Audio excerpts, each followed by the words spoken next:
This is Pet Life Radio. Let's talk pets.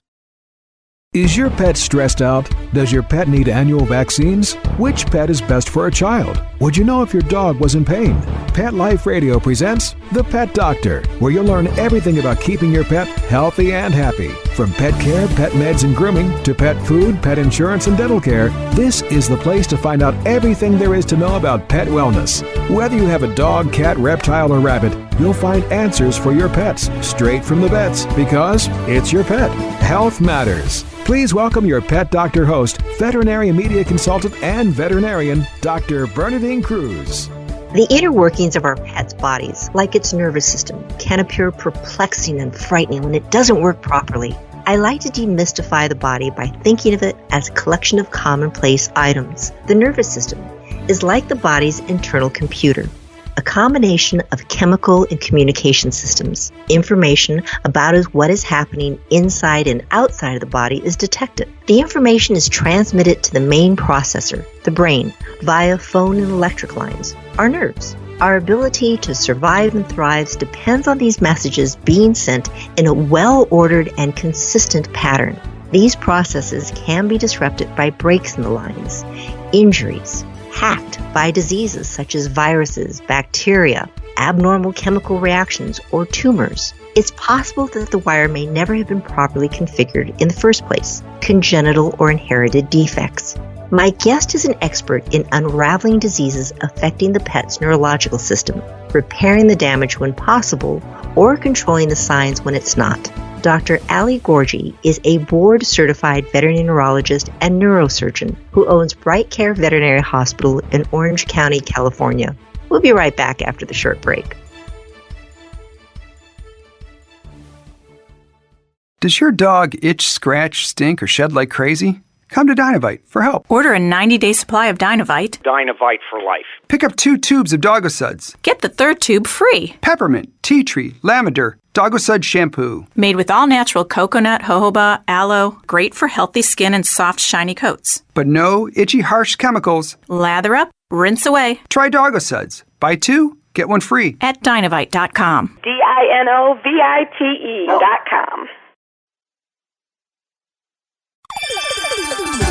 Let's Talk Pets on PetLifeRadio.com.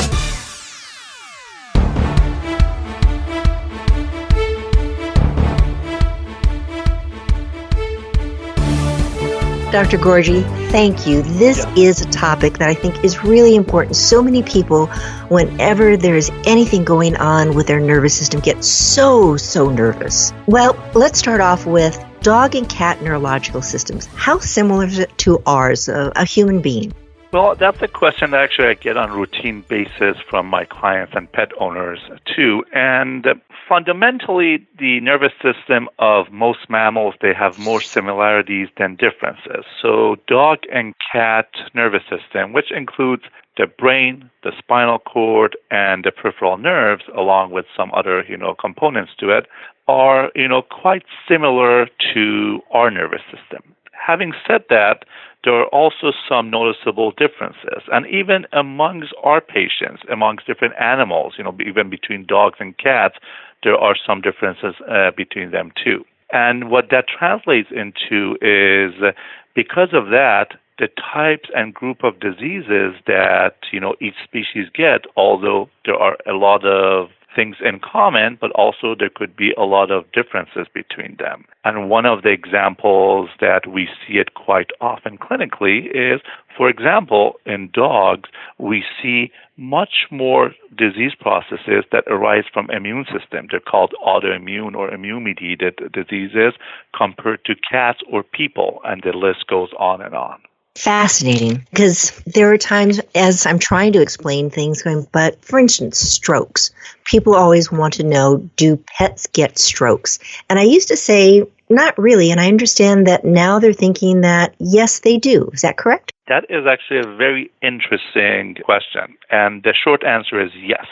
Even when I was in vet school, which at least I like to think it wasn't too long ago, but it's getting quite up there, I remember vividly in one of my classes in pathology, I was told that dogs do not get stroke.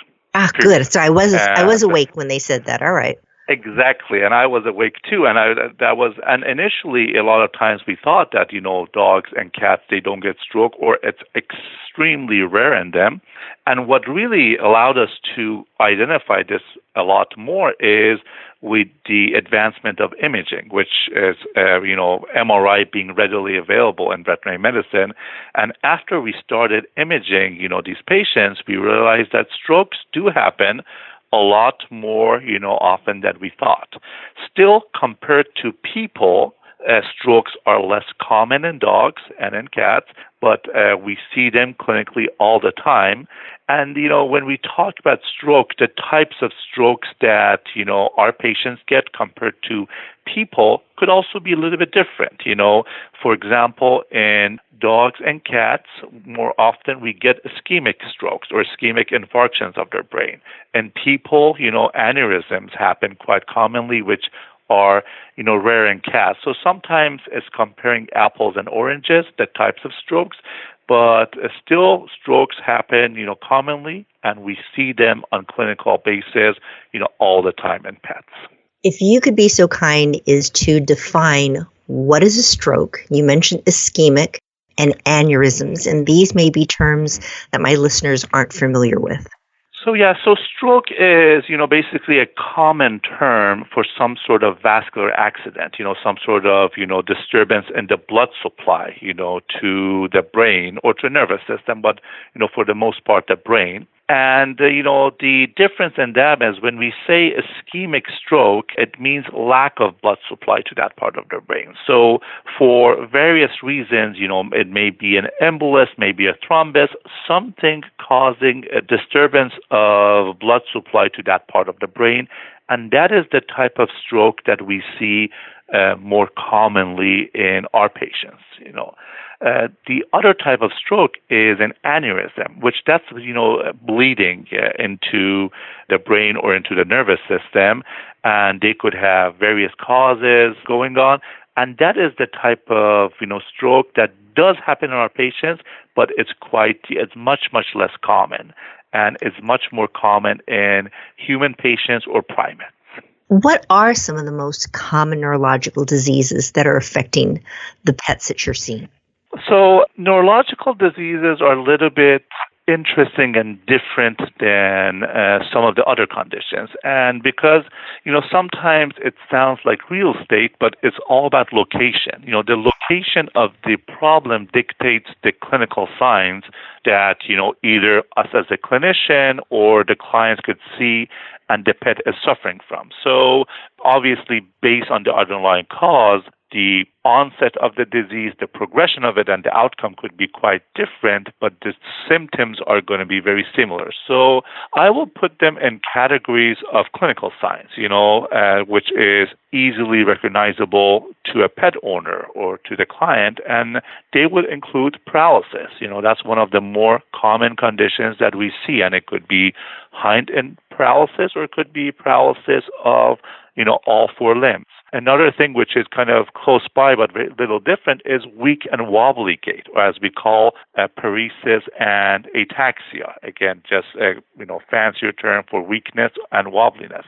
Another common group of diseases or symptoms that I do see is severe or ongoing pain that is not responsive to, regular management, cases that they do have back pain, neck pain, or sometimes really initially to the client, it's unknown where the pain is originating from.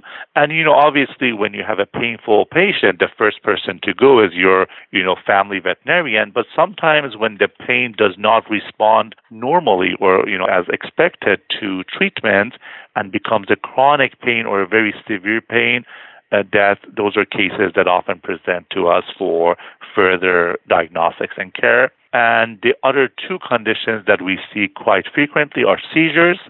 Seizures are, a very wide group of conditions. They could have very different underlying causes and different outcomes, but at the end of the time, a seizure is just an abnormal electrical activity in the brain that manifests itself in many different forms.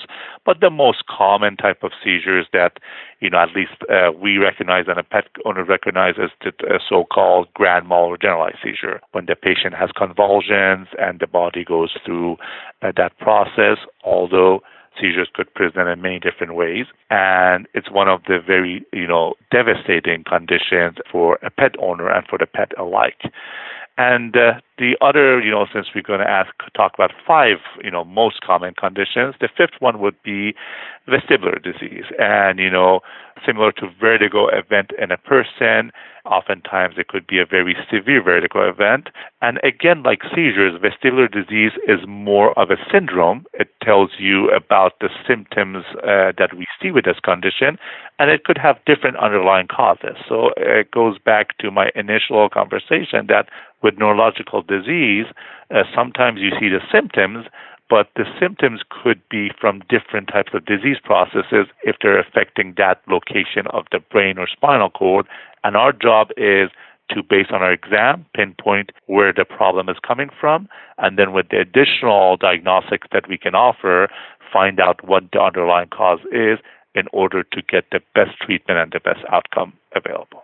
I know one of the most frustrating aspects when pets present to me with these various clinical signs is trying to, especially if it's an early on, is this a pet that maybe has a brain tumor? Does it have a stroke? If it's something like a vestibular issue, does it have an earache? So what are some of the signs people should look for at home when they say, I've been seeing this now for a little bit. Is it pet just off, or do I need to see a veterinarian? And that's a very good question, and actually it's something that both, my clients, the pet owners, the veterinarians, we always, deal with, and always a question. And some of these conditions, they happen when the pet becomes, older. So that's always a question that I get from my clients too. Initially, they're not sure, is this just a normal aging process? The pet is doing this because he or she is getting older, or is this a disease process? So I would say, first things first, if there is anything abnormal, at least this is my philosophy, I would rather get a false alarm than miss something important. So for my existing clients, I always tell them, give me a call, leave me a message at least. Let me know, hey, Fluffy is having these signs, and then, I can tell them that whether it's something to be worried about or not. So I assume, a lot of times, their primary veterinarian would be the best first person to contact. But sometimes these cases could be so vague that even for a veterinarian, it's hard to say, okay, is this something significant or not? And what I would recommend for most of my clients to do is, first thing, if a pet is doing anything that looks or appears abnormal, especially these days with, almost everyone having a smartphone and cameras and video cameras being widely available, videotape it. It's always sometimes, looking at 30 seconds of a video is more informative than, listening to a 5-minute description of an episode or an event going on at home.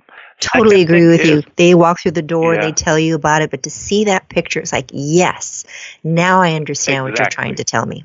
Absolutely. And again, like some of us are better with, more descriptive than others, but again, videos don't lie, and oftentimes, they could be very informative. So I always when I have cases that the symptoms sound really vague, based on, and some of these things could be episodic. So by the time the pet comes to our hospital, they're normal at that time. I always encourage them to videotape them, send them to me, and then based on the nature of those episodes for me to make, further recommendations, to them. The other thing is see if they see any trends with, the episode that's happening. Is it something that happens with activity? Does it happen during rest? Is there anything like eating that could trigger it to happen?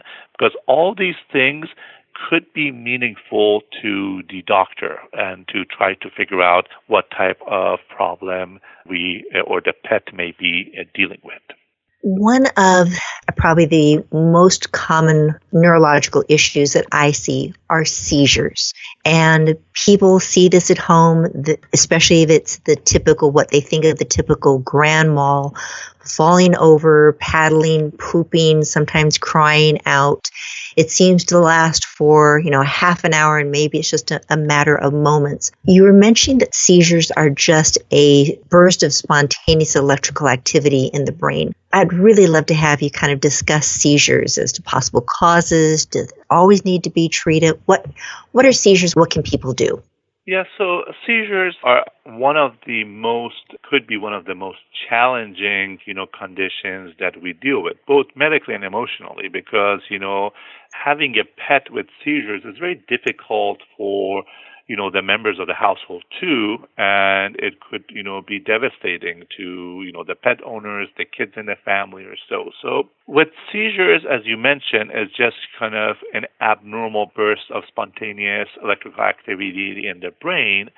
And, all of us, have what's called a seizure threshold, and as long as our activity and the threshold are in balance with each other, we don't have seizures. But if for any type of condition, our seizure threshold goes down, then we will be prone to having seizures. As mentioned, seizures are just manifestation of a problem or just a symptom, and the underlying cause, there are many, many different causes for it. But just to put them in two big group of diseases that would be practical for, pet owners to understand is seizures either could have an underlying cause, and that underlying cause could be many different things, from brain disease to diseases out of the brain, which in a couple of minutes we're going to, mention some of the more common ones, or be what's called an idiopathic epilepsy.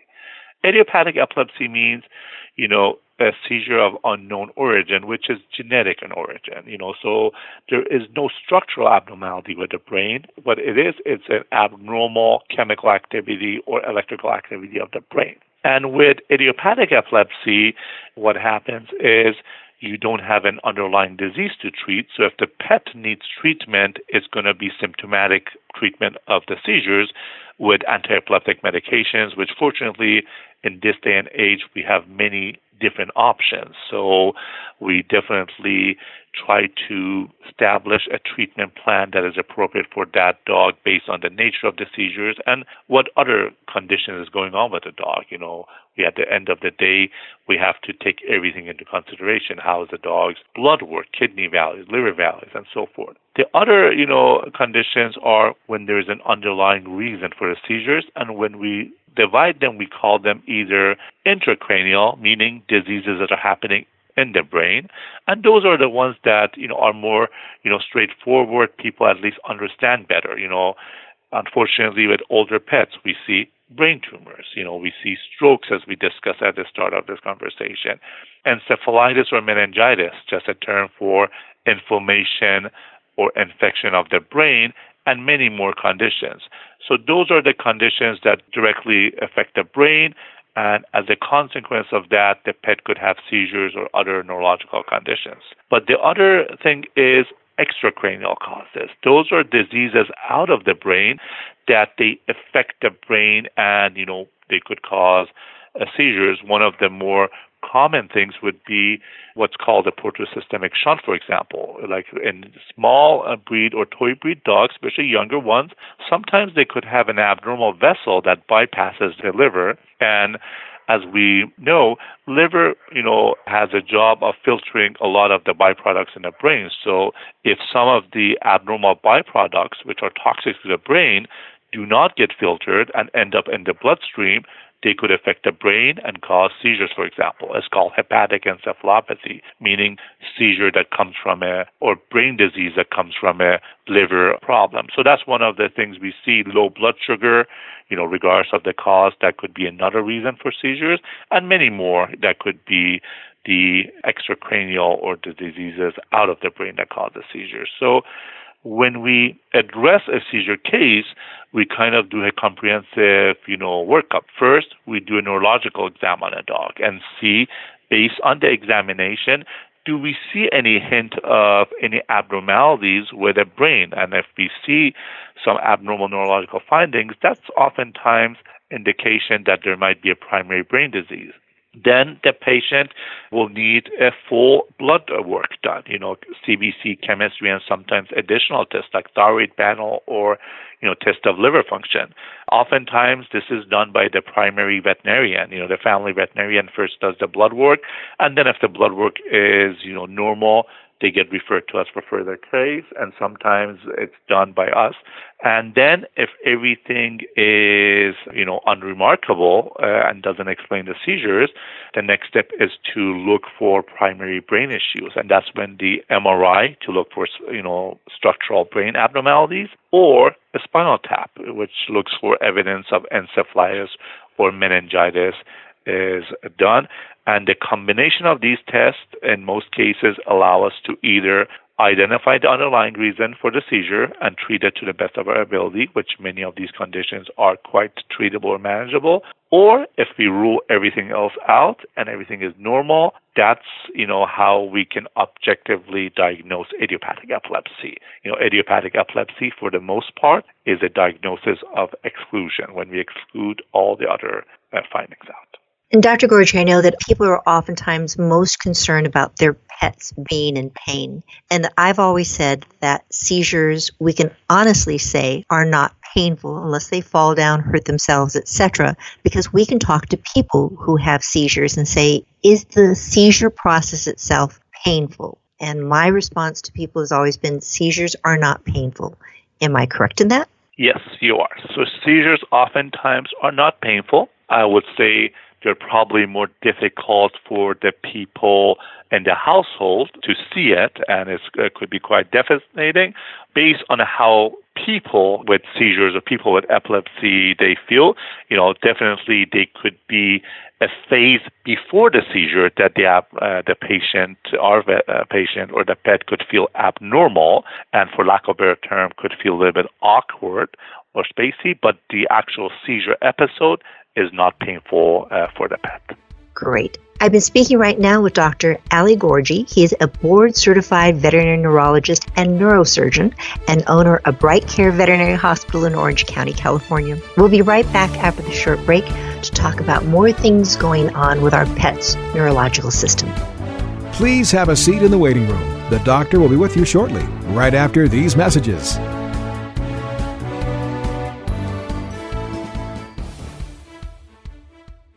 Put on a perfectly pawsome pet party. Having an awesome birthday or adoption day celebration for your four-legged friend? Or just want a fun excuse to throw a fun party with your friends from the dog park? Deck out your party with Molly and Bandit Pet Party accessories. Party products designed specifically for pets. There are wearables, including adjustable pet party hats, bow ties, and tutus. The photo prop kits include funny glasses and hats. The party supplies and decorations include coordinating table covers, party banners, cake decorations, and treat bowls, cups, and bags. Everything you need to create great memories and Instagram-worthy photos. They're available in 2 colorful themes, tropical and fireman. It's a dog's life. Celebrate it with Molly and Bandit Pet Party at mollyandbanditpetparty.com/petlife. Let's talk pets. Let's talk pets On Pet Life Radio. Pet Life Radio. PetLifeRadio.com. Welcome back to the Pet Doctor on Pet Life Radio. The doctor is in, and we'll see you now. Dr. Gorgi, this has just been an awesome way of breaking down the various clinical signs that people are seeing. Paralysis, weakness, pain, seizures, vestibular system. Vestibular, I'd really like to have you address that, because I think that can be one of the most disconcerting. You wake up in the morning, your pet seems fine, and now it has a head tilt. Its eyes many times are doing these funky things of zipping back and forth quickly in their head. It's just like, oh my goodness, it must have had a stroke. They come rushing in, and too often we have to say, it's idiopathic, my favorite term in veterinary medicine, because I can't give them a reason. Please chat a little bit about the vestibular system. Absolutely. And before I kind of talk about the vestibular system, I just want to add a little other comment to complete our talk about seizures. Oh, please. I just want to kind of, as a pet owner, is If you have a pet that is either under 1 year of age or over 6 years of age, and at that age starts having seizures, the likelihood of having an underlying cause dramatically goes up. Basically, most dogs with idiopathic epilepsy, they are between 1 and 6 years of age. So if you have a pet that, falls out of these group, it becomes even more important to further investigate. I see cases that like an 8-year-old dog, 9-year-old dog, all of a sudden having seizures. Those cases usually would require to see a neurologist and further investigate because the vast majority of them, they have an underlying reason for it. And I just want to kind of mention that so the pet owners are aware of that. Thank you. But as far as vestibular disease, you're welcome. So vestibular disease, as you mentioned, oftentimes it comes out of nowhere. It could, the client goes to work, comes back home, finds their pet, or sometimes, as you mentioned, they wake up in the morning and find their pet, and they are quite disoriented, difficulty walking, they having severe vertigo type of events, head tilt, abnormal eye movement, which is called nystagmus when the eyes are moving fast. And the symptoms, again, both for the dog and for the, pet parents, they could be quite devastating. Vestibular disease, again, like seizures, is just a syndrome. So when we say a dog has vestibular disease, we're saying based on the symptoms, it has a vestibular signs, and they could have different underlying causes for it. One of the causes is, as you mentioned, what's called an idiopathic or so-called old dog vestibular disease. And that's whenever we use the term idiopathic, it means there is no obvious underlying cause for it. Keep in mind, in dogs, idiopathic vestibular disease happens in older dogs, or it's much more likely to happen in older dogs. So if you have a 3-year-old dog, 4-year-old dog that have vestibular signs, it's highly unlikely to be idiopathic. There's usually underlying cause for it. But if you have a dog above, 8, 9 years of age, then idiopathic becomes one of the possibilities for the symptoms. But the other causes would be basically when we talk about vestibular disease, we put them in 3 categories. One would be idiopathic disease. The other one would be what's called a central vestibular disease, meaning the vestibular disease is coming from the problem in the brain, and to be more specific, in the back part of the brain, which is called the brainstem or cerebellum. And those are the cases that they could present very similar, at least to the pet owner. They could look very, very similar, and it could be from a stroke in that part of the brain. It could be from a brain tumor. It could be from an encephalitis, which, as we discussed, is inflammation or infection of the brain, cystic structures in that part of the brain, and so forth. So that would be another reason for it. And another fairly common reason that we see vestibular disease is what's called a peripheral vestibular disease. And that comes from middle ear problems, because as we know, the middle ear is also responsible for maintaining balance. And if we have an abnormality in that part of the ear, the most common that we clinically see is called otitis media, which is infection of the middle ear. That could also cause, the patient to have vestibular signs. And that's the more common cause. Less commonly, dogs could get neoplastic processes or tumors in the middle ear. And, sometimes there could be polyps in the middle ear. All those things could also cause, vestibular signs to happen. So it's important when a pet is having vestibular signs, based on the dog's age or the pet's age, breed, and also exam findings, prior history, to be able to better determine what the underlying cause is. As a veterinary neurologist, when I examine these cases, my goal is to try to find out, is it central or not? So basically, do I see any indication on my exam to say this is coming from the brain or not? If we see that, then we have a obvious understanding that's coming from the brain, and then we look at to find out the underlying cause for it. If we don't see any obvious evidence of the disease coming from the brain, still we cannot exclude it from coming from the brain, but at least we can kind of talk about the different scenarios or different possibilities going on. And I'm going to open up a small small bracket over here, as we discussed the difference between different species. One big difference between dogs and cats, if you remember early on I said, dogs get idiopathic vestibular disease when they're older in life. In cat, it could happen anytime in life. So that's one difference. The second thing is oftentimes when dogs have middle ear infection, it's an external ear disease. So dogs that get otitis externa, which is external ear infection, that over time it progresses into becoming a middle ear infection. And cats, they could get and they often do get a middle ear infection without having an external ear sign. So those are just some of the differences that we see between dogs and cats.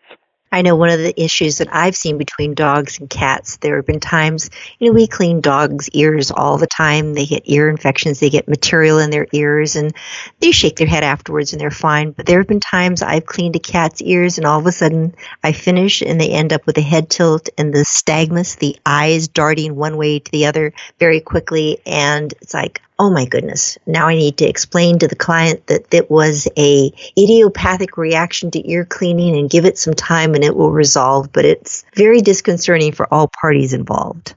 Absolutely. And that's another thing that happens much more, or could happen much more often with cats than even with ear cleaning. But as you mentioned, the good news about that is it's oftentimes self-limiting, and giving the cat some time to heal from it, the symptoms become quite, better with time. And the old dog vestibulopathy, with the others, there's so many different underlying issues that can be associated. But with the old dog vestibulopathy, medications many times are just symptomatic. I try to tell my clients it's like the worst case of seasickness that you've ever had. It's like, oh, the world is just spinning.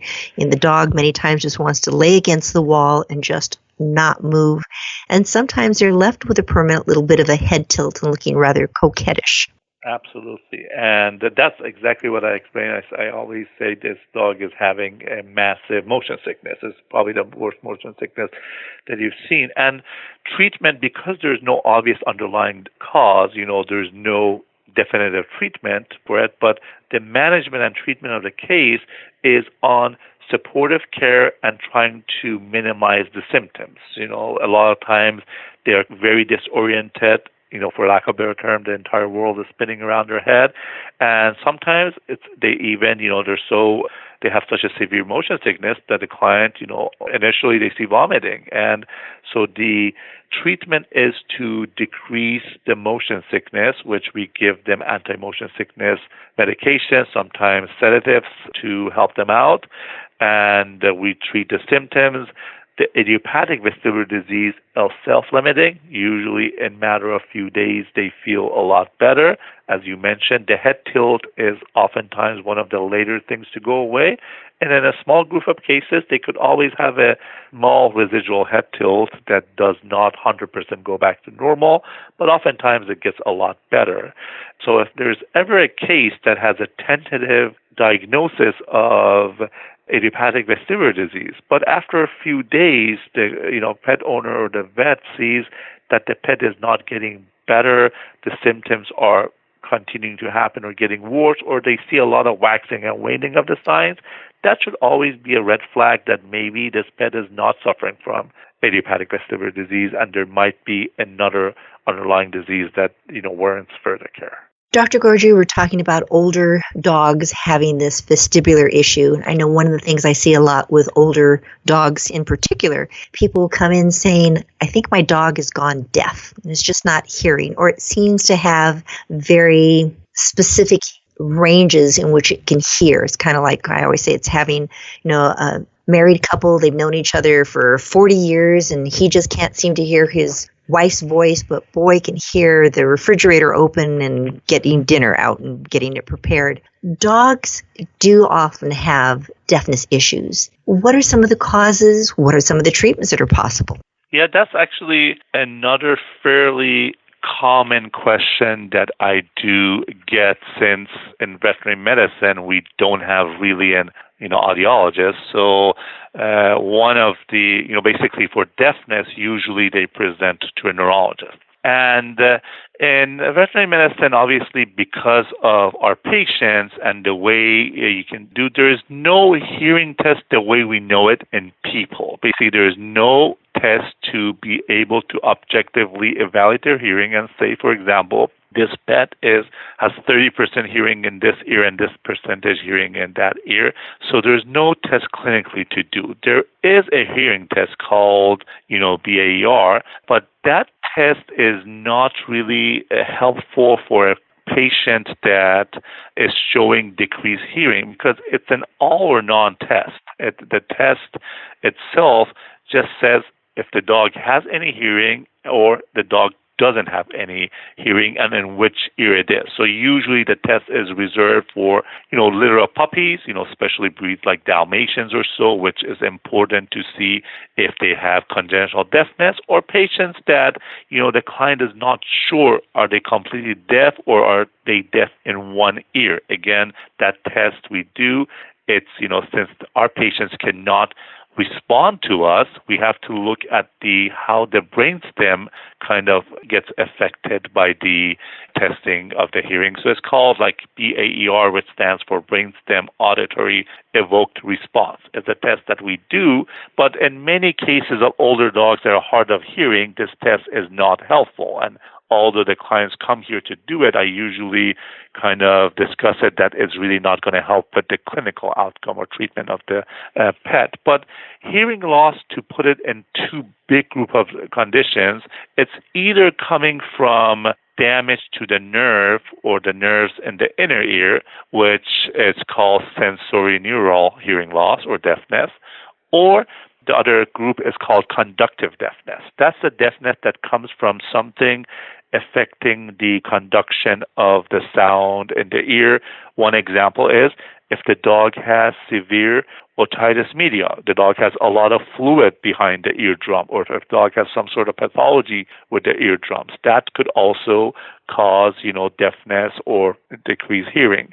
As a general rule, if the deafness is from nerve issues, whether it's a congenital condition in some breeds, which is an old age change, which dogs exactly like us, sometimes when they get older, they could have decreased hearing. In this day and age, there is no practical or common treatment or hearing aids for pets. On the other hand, if it's a conductive type of deafness, meaning there is, middle ear infection, there is a lot of fluid in the ear, there is a polyp in some cases. Those cases, sometimes when you treat the underlying condition and they either get treated medically or they get a procedure called myringotomy, when you drain the fluid behind the eardrum, get a sample of it, and the dog receives treatment, sometimes the hearing becomes improved after that. So for the conductive deafness, sometimes there's a treatment, but the important thing is to evaluate these dogs, or these pets. Also, it's going to be getting a very thorough history, getting a very good evaluation, and based on that, make further recommendations, whether there is something we can do to further identify the hearing loss, or whether it sounds like just a degenerative old age change. But again, in those cases, not much you can do. As you mentioned, some of these pets, I see them quite often, they are quite selective about hearing. When mom or dad calls them to come to them, they ignore them, but they could hear the bag of potato chips from second floor quite well and just run to the kitchen for that. So sometimes as they get older, they become more selective in what they want or they do not want to hear. Dr. Gorgi, there is so much more I do want to hear about paralysis and weakness and disc disease, and knowing that you're a neurosurgeon, and just because a pet does have disc disease doesn't mean it's a death sentence and there's nothing that can be done. But we are at our 30 minutes. This was just very interesting. I do appreciate your time today and appreciate all of our listeners tuning in to hear about ways that they can be the best possible pet owner. Anything that you just want to wrap this up with very quickly, Dr. Gorgi? No, I thank you for the opportunity. And I agree with you that actually some of the most rewarding cases, just too quickly, are the acute paralysis or paralysis cases that they come. A lot of times the clients feel there's no hope, but many of these cases are treatable, and with surgery, we have many patients that years later they stop by with their pets and the pet still is doing doing great. So just because the dog or the cat, for that matter, goes paralyzed doesn't mean there's no hope for it. Sometimes time is of essence. So in many of these cases, just as a pet owner, we have to act fast because sometimes few days makes a difference between a good outcome and a poor outcome. That's the last thing I just wanted to mention to our listeners so they recognize that. Perfect. And I totally agree with you. If you have a doubt, if you have a concern, don't deny that it's there. Bring it to your veterinarian's attention when possible. Take that video of it. Take pictures of it. It's so helpful. So don't put it off. See your veterinarian. This is Dr. Bernadine Cruz. You've been listening to Pet Doctor on Pet Life Radio. Thank you so much for listening. Please tune in again next week. We'll have more information on how to make you that best possible pet owner. Take care. Pets can be a wonderful addition to your life because they're a member of the family. Keeping them healthy and happy is important. Pet Life Radio presents The Pet Doctor with veterinary media consultant and veterinarian Dr. Bernadine Cruz. Whether you have a dog, cat, reptile, or rabbit, you'll find answers for your pets straight from the vets. The Pet Doctor, on demand every week, only on PetLifeRadio.com.